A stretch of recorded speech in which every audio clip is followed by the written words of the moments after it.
Ya, kembali lagi bersama kami di Newsline dan kini kita masuk dalam segmen trending topik hari ini ya, Jason dan juga pemirsa. Kita akan lihat apa yang akan dibahas di Newsline hari ini.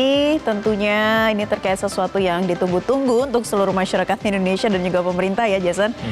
Ini adalah Brain Cipher yang sampai dengan siang ini pencariannya adalah 2.000 pencarian. Dimana kalau kita tahu update-nya pemirsa saat ini sekelompok hacker atau peretas ini membuat pernyataan bahwa hari Rabu itu akan dikembalikan begitu ya. Data-data yang selama ini ibaratnya sederhananya sudah dicuri oleh mereka dengan cuma-cuma dan bahkan memperingatkan pemerintah Indonesia untuk kemudian memperhatikan SDM di bidang cyber. Ini kemudian jadi pertanyaan, loh kok bisa ya selama datanya sudah hampir seminggu lebih ini dihack begitu ya, dicuri terus kemudian dilakukan pembukaan kuncinya secara cuma-cuma. Apakah memang sudah dibayar? Ada spekulasi seperti itu. Betul. Jadi Brain Cipher ini mengaku aksinya membobol PDNS bertujuan untuk mengingatkan pemerintah katanya tentang pentingnya menjaga keamanan data. Disebutkan juga perlunya merogoh kocek lebih dalam untuk membangun industri digital dan merekrut tenaga spesialisasi di bidang keamanan siber.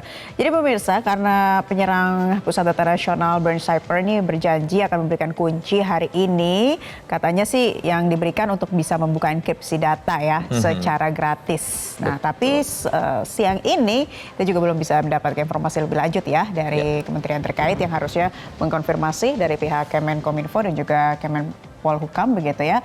Nah, kita akan lihat kembali ini menjadi trending karena kita sama-sama menunggu nih dikembalikannya data. Apakah ini benar, real atau hanya semacam prank saja dari kelompok Brain Cipher ini? Iya, nah kalau kita tadi mendengar update dari jurnalis Metro TV, Arbida Danusmito, memang belum ada tanda-tanda nih pemirsa kayaknya kapan akan dilakukan konferensi pers terkait dengan hal ini. Dan kalau kita kembali lagi ke hal atau pernyataan yang diungkapkan oleh hackernya sendiri sebenarnya ditulisnya hari Rabu, tapi tidak dijelaskan secara spesifik ini Rabunya Rabu kapan nih Naila? Apakah Rabu sekarang nih tanggal 3 Juli 2024? Terus jamnya atau waktunya juga sebenarnya tidak ditulis secara spesifik. Pukul berapa misalnya pukul 1 siang atau pukul 2 siang itu tidak ditulis secara spesifik. Dan kemudian kalau Anda amati lagi di pernyataan tersebut bahkan ada juga countdown-nya. Di situ ada 3.105 hari yang kalau kita hitung 3.105 hari itu artinya 8 tahun. Jadi di sini sebenarnya banyak pertanyaan. Apakah memang hari Rabu yang dimaksud adalah Rabu hari ini?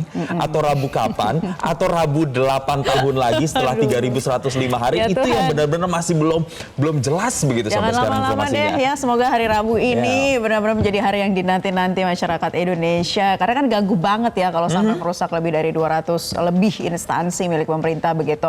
Jadi kita jelaskan kembali melalui akun X @stelmolin. Nah, ini mereka mengunggah tangkapan layar pada waktu itu ya pernyataannya. Dalam unggahan itu mereka mengklaim akan memberi kunci secara gratis kepada pemerintah. Anda percaya nggak? Ayo, percaya nggak Anda?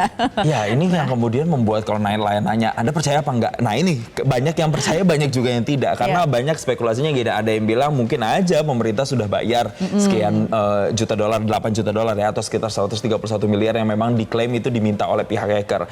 Ada juga yang bilang bahwa ini hacker macam apa? Ini mau mengaplikasikan Robin Hood style gitu, nyuri data, habis itu setelah datanya dicuri terus mau berderma begitu, mau berbaik hati kepada masyarakat Indonesia. Itu yang juga jadi pertanyaan. Dan ada satu lagi nih poin menarik Naila dari statement hackernya ini, yaitu dia menyatakan bahwa ini tidak terkait dengan motif politik begitu ya, terkait dengan peretasan data ini. Tapi ketika disinggung seperti itu justru banyak kemudian netizen yang berpendapat, loh jangan-jangan justru ada motif politiknya nih, makanya dibuat seperti ini. Iya, jangan-jangan begitu ya. Nah, para pakar siber juga menanggapi bahwa mengingatkan pemerintah harus tetap waspada ya. Pemerintah jangan mudah percaya begitu saja pernyataan dari hacker yang menjanjikan kunci dari enkripsi begitu. Dan juga pernyataan kelompok ini memang benar dikeluarkan, tapi juga terus harus waspada dan juga memantau terkait dengan pernyataan tersebut.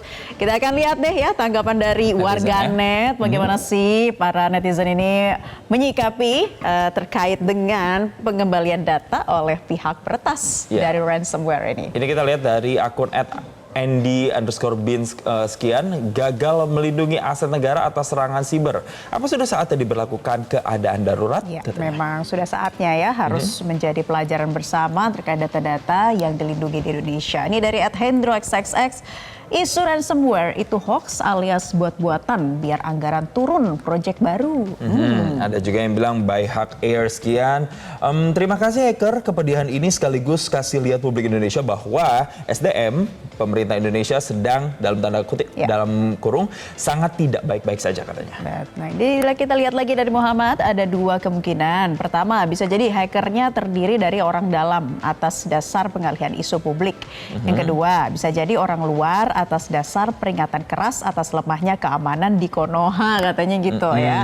Yang ketiga apa nih? Gak disebutkan tadi, cuma dua ya? Cuma dua ya. Okay. Dan kita Riris sekian itu pokoknya belajar dari pemerintah begitu ya. Ternyata brand Schaefer-nya ganteng sekali, baik hati, tidak sombong dan suka menabung. Wah, ini sangat sarkastik sekali ya. Tapi the point adalah ini yang kemudian juga membuat kita harus berpikir karena biasanya kalau hacker itu menyerang atau meretas data di sebuah negara, apalagi data negara begitu ya. Ini kan tujuannya adalah untuk meraup atau memeras begitu ya. Tapi kemudian kalau hacker ini memberikan data secara cuma-cuma, kemudian kan ini jadi pertanyaan, apakah memang satu sudah dibayar atau kemudian memang apakah ini sebagai bentuk menertawakan pemerintah Indonesia yang memang dikatakan sudah gagal total atau kalau kata Ketua Komisi 1 DPR, Muti Hafid, ini adalah kebodohan nasional gitu ya. Baik, nah itu dia beberapa kemungkinan atau spekulasi dari peretasan yang terjadi ini. Nah kita sudah memblast polling untuk Anda. Pertanyaannya adalah, apakah pemerintah belajar dari kasus peretasan Pusat Data Nasional atau PDN ini? Ini yang pertama pilihan tidak pernah mau belajar itu 63% cukup tinggi. Dan yang kedua tergantung pada anggaran 20%. Dan yang ketiga semoga mau belajar 8%. Terakhir? Ada doain aja sadar itu katanya 9% ya. Jadi memang paling tinggi itu adalah masih yang memilih tidak pernah mau belajar katanya pemerintah. Karena ada beberapa kali ya kasus seperti ini ya pernah terjadi. Cuma ini termasuk yang besar begitu ya. Sebelumnya pernah terjadi dan juga pernah dibahas. Kenapa bisa kebobolan lagi sih? Harusnya ini bisa menjadi pelajaran bersama dan kita doakan ya satu Indonesia benar-benar bisa kembali ya data yang diretas itu hari ini selesai deh masalahnya dan tidak di-prank oleh si hacker ini ya. Jelajahi cara baru mendapatkan informasi. Download Metro TV Extend sekarang.